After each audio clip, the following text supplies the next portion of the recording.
अस्सलाम वालेकुम जी। तो आज ऑफिशियल ब्रीफिंग हो गई है जिसकी खबरें आई हैं बलूचिस्तान के अटैक के हवाले से। और बताया ये गया है कि ये जो अटैक हुए हैं इनके हैंडल्स जो हैं ये अफ़गानिस्तान से आए थे। साथ ये भी पब्लिश हुआ है, फ्राइडे टाइम्स में पब्लिश हुआ है कि पहले ख्याल ये था, जो बयान भी थे, कि ये इसमें इंडिया मुलव्वस है या ये ईरान मुलव्वस है। ये दो मुल्क जो है ये हमारे साथ कार्रवाई मतलब बिहाइंड ये हैं। लेकिन अब कह रहे हैं कि नहीं, अफ़गानिस्तान से आज ही यानी मतलब सुबह जब ये सब हुआ है तो कुरम एजेंसी में उन्होंने अटैक किया है एक हमारी पोस्ट पे, और बताया ये गया कि 5 पाक फ़ौज के एहलकार जो हैं वो शहीद हुए। अब जाहिर है कि दूसरी तरफ ये जो जंग है ये दो तरफ से होती है, एक प्रोपेगेंडा वार होती है, एक ग्राउंड पे हो रही होती है। प्रोपेगेंडा वार में अभी तक तो हम मतलब उस तरह की स्ट्रॉन्ग प्रेजेंस ऑफिशियल नहीं है। जो टेररिस्ट उनका जो नेटवर्क है वो बहुत इसमें अग्रेसिव हैं और वो बहुत ज़्यादा नंबर्स बता रहे हैं कि बलूचिस्तान में बहुत ज़्यादा नंबर्स जो है वो, और बड़े सीनियर लेवल की बातें भी हो रही हैं। हमारी तरफ से उस तरह का जवाब आ नहीं रहा, कन्विंसिंग कोई अभी तक है नहीं। मुझे समझ नहीं आ रहा कि ये कमज़ोरी जो है ये मीडिया फ्रंट पे क्यों है, और क्यों यानी वो बात फोर्सफुली यानी उसका जवाब नहीं दिया जा रहा। चौधरी फवाद है ना इत्तलात व नशरियात के वज़ीर, उनका काम था ये। लेकिन वो तो ज़ाहिर है कि बिज़ी हैं कि उन्होंने और शहबाज शरीफ और वो अपना आसिफ जरदारी की मुलाकात, यानी उस पर तंज करना, उस पर यानी उनको चोर डाकू कहना, उसके बाद चीनी जो एक सब जानते हैं कि एक सुपर फ्लॉप दौरा था उसकी हिमायत में बातें करना, ये दो काम उनके नज़दीक ज़रूरी हैं। ये उनके नज़दीक ज़रूरी नहीं है कि जो अटैक हो रहा है उसके हवाले से जो अफवाहें चल रही हैं उनका जवाब कैसे देना है।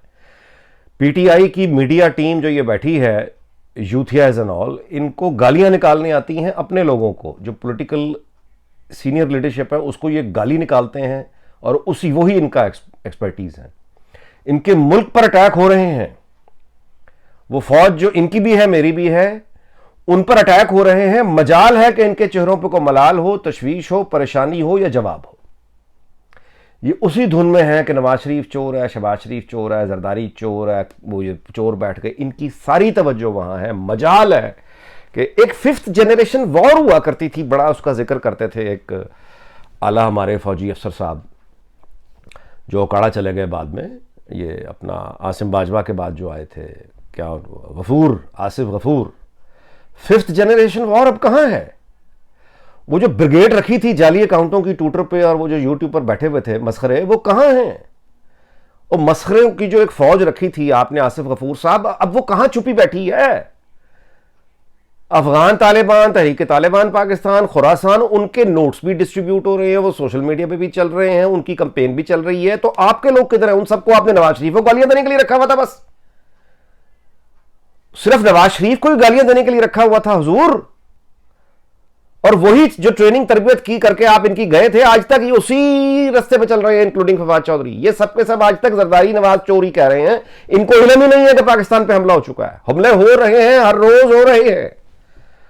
और ये जो फिजिकल अटैक हो रहे हैं उसके साथ प्रोपेगेंडा उनकी एक मशीन पूरी चल रही है। तो उसके जवाब में यहां पे कोई कुछ है या बस वही नवाज चोर, जरदारी चोर, आसान सी बातें। वजीर आजम वापस आए हैं जी। वापस आने के बाद वो किधर गुम हो गया शख्स पता ही कुछ नहीं है। यानी उसका ये काम था पब्लिकली बताता मिलिट्री हाई कमांड के साथ। क्या वो आज मिला है? क्या उसने कुछ ब्रीफ लिया है या वो चला गया अपनी वो पीरनी के पास? कुछ जिन भूत भेजे हैं उसने कि मुझे बताओ पीरनी ये क्या हो रहा है बलूचिस्तान में, मुझे बताओ। वो जादू मंत्र करके कुछ जिन्नात ही भेज दो अफगानिस्तान।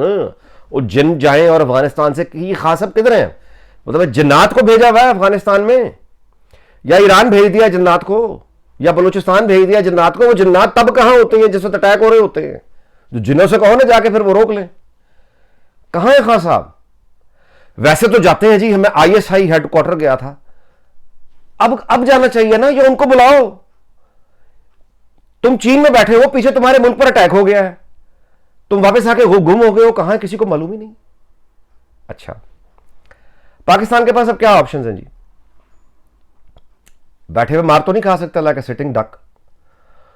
बलूचिस्तान में आए, उन्होंने वो बड़ा हैविली एंगेज किया है, मिलिट्री सिक्योरिटी कैंपस को अरेंज किया है। इसका मतलब कि अब ये अटैक्स में तहरीक तालिबान कि ये माजी नहीं है, मैं पहले भी इन व्लॉग्स में कह चुका हूं, उनका वो डिफरेंट है, ये सिग्नेचर ही और है, इतना प्रोफेशनल। आज वो 5 बंदे और जो हम कह रहे हैं 5, वो तो कुछ और कह रहे हैं। अब इसका जवाब पाकिस्तान क्या देगा? क्या शेख रशीद का ये कह देना कि अफगान हुकूमत जो आज उसने कहा कि अफगान हुकूमत जो है वो तालिबान, उनसे हमारा मुआहदा था, उनका फर्ज है हम पे हमले रोकें, और भाई उन्होंने रोकने होते वो रोक लेते। अच्छा वो नहीं रोकते फिर? वरना बताओ ना, वरना क्या है? अब उस वरना पे जरा गौर करें।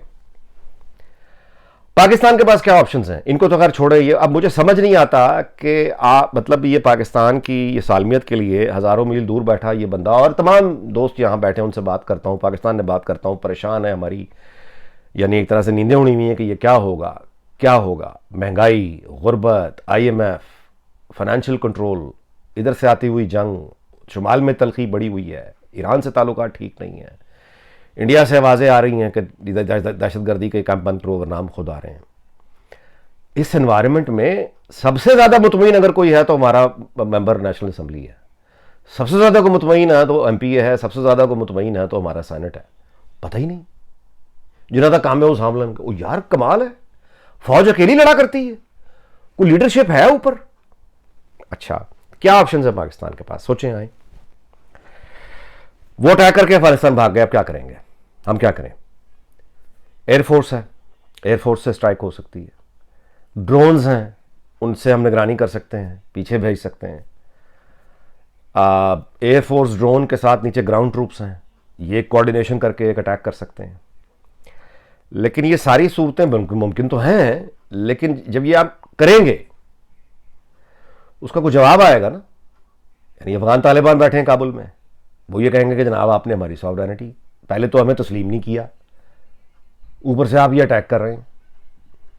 जाहिर है उसका जवाब हम ही देंगे कि भाई आपके यहां जब लोग बैठ के हमारे लोगों को मार के जाते हैं, आप कुछ कर नहीं सकते तो फिर हम आएंगे, यही जवाब देंगे ना हम।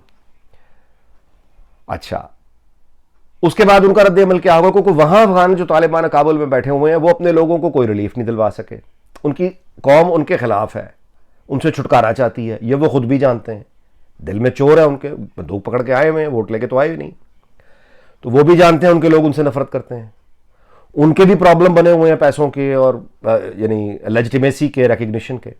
कमज़ोर हालत में है तालिबान। अब इस हालत में यानी जो को रिलीफ नहीं दे पा रहे तो डंडा बंदूक से अभी तक तो काम चला रहे हैं, लेकिन उनके अपने साथी हैं दाइश, ISIS और ये तहरीक तालिबान पाकिस्तान। तो अभी तक तो लोग ही अफगान तालिबान के खिलाफ है ना, निहत्ते जिनको ये मारे चले जा रहे हैं। अगर तहरीक तालिबान पाकिस्तान भी इनके खिलाफ खड़ी होती है, दाइश भी इनके खिलाफ खड़ी होती है, फिर अफगान तालिबान कहां जाए? उनको एक अजाब बन जाएगा, अपने सर्वाइवल का अजाब बन जाएगा। तो अब अगर पाकिस्तान अटैक करता है, उधर वापस आए, तो उधर से प्रेशर अफगान तालिबान पे आएगा, अफगान तालिबान रिएक्ट करेगा पाकिस्तान पे कि आपने ये क्या किया। ये सारी कॉम्प्लिकेशंस होंगी। अच्छा अब उसके बाद जब हम वहां अटैक करेंगे तो उनका तो अभी तो हम अटैक नहीं कर रहे तो वहां से हमले हो रहे हैं, जब हम अटैक करेंगे तो सोचें फिर के जवाबी हमले कितने शिद्दत होंगे। इसका मतलब हमारे जवाबी हमलों में फिर शिद्दत आएगी, हम और ये नहीं मारेंगे। अब हम भी जब हमारी तरफ से भी शिद्दत आएगी, वहां से भी शिद्दत आएगी, तो तालिबान ऑफिशियली पाकिस्तान के खिलाफ ऐलानी जंग का ऐलान कर सकते हैं। ठीक हो गया। अब वहां से ऑफिशियली अफगान तालिबान और ये सारी ताकतें मिलकर ये ऐलान जंग कर दें और खुल के कहें कि हमारा इलाका जो है वो मिसाल के तौर पे अटक तक पाकिस्तान ने कब्जा किया, हमारा इलाका वापस दो, फिर आप कहां जाएंगे? मजीद लड़ेंगे, यही है ना।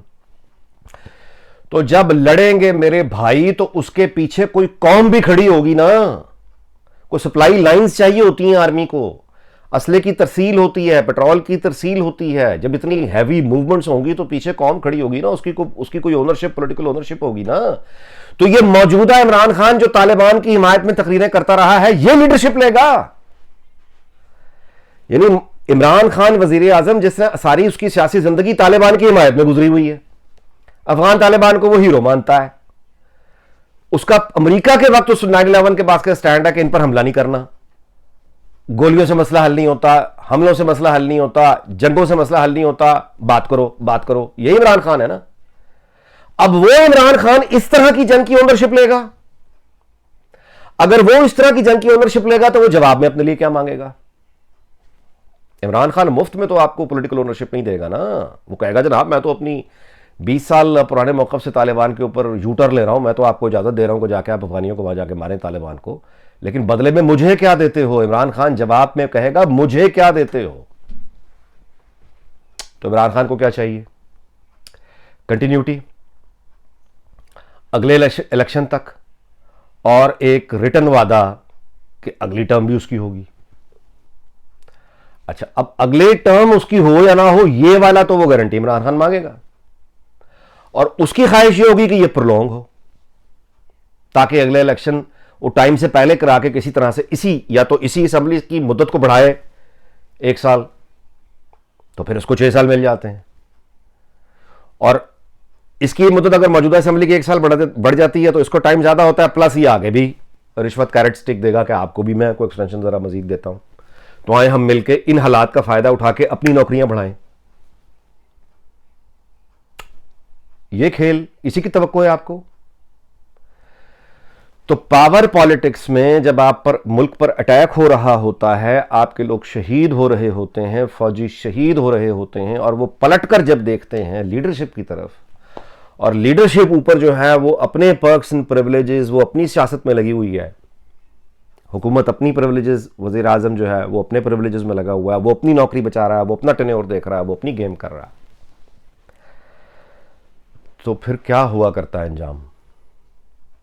2 ही अंजाम होते हैं, या तो नीचे से एक सिविल वार फूटती है, सब कुछ खत्म, कोई दोस्त और दुश्मन की तमीज खत्म हो जाती है, फिर नतीजा ये निकलता है। अगर ये नतीजा निकला तो फॉरेन पावर्स अगेन चुप नहीं बैठेंगी, वो इंटरवीन कर देंगी क्योंकि न्यूक्लियर है। दूसरी सूरत यह है कि लोग जो हैं वो इसकी ओनरशिप आगे बढ़ के लें। मैं वीलॉग का खात्मा इस बात पे करता हूं कि इस पेचीदा होती हुई सूरत हाल पे भी मैंने सिर्फ आपको चंद ऑप्शंस हाइपोथेटिकली क्वेश्चंस किए हैं। हाइपोथेटिकली मैं आपको लेकर गया हूं उस जगह पे जो पॉसिबिलिटीज हैं, ये भी हो सकता है, ये भी हो सकता है। आखिरी बात यह है कि ये कल के अटैक ने और बढ़ते हुए अटैक जो पाकिस्तान पर हो रहे हैं, इसका असर पाकिस्तान के पॉलिटिकल डायनामिक्स पर ना पड़े या पॉलिटिकल प्लानिंग पर ना पड़े, ये नामुमकिन है। तो अब आप ये समझ लीजिए कि इस वक्त पाकिस्तान की पॉलिटिक्स जो है, किसने रहना है, किसने जाना है, कौन लॉन्ग मार्च में आएगा, कौन किस तरह से जाएगा, मतलब है वॉलेंटली जाएगा या पीसफुल जाएगा, और आने वाला पीसफुली आएगा या वॉलेंटली आएगा, बड़े से बड़ा मेरा ख्याल है कोई इस वक्त आप बिठा लीजिए, उस्ताद भी बिठा लेंगे तो यकीन से इस वक्त कुछ नहीं कह सकता। ये सबसे ख़तरनाक बात होती है, सबसे ख़तरनाक, कि आप यकीन से कुछ कह नहीं सकते कि क्या बनेगा। चले, तो आप फिर यही है, अल्लाह ताला पाकिस्तान को शाद रखे, आबाद रखे। फिर मुलाकात होगी। अल्लाह हाफ़िज़।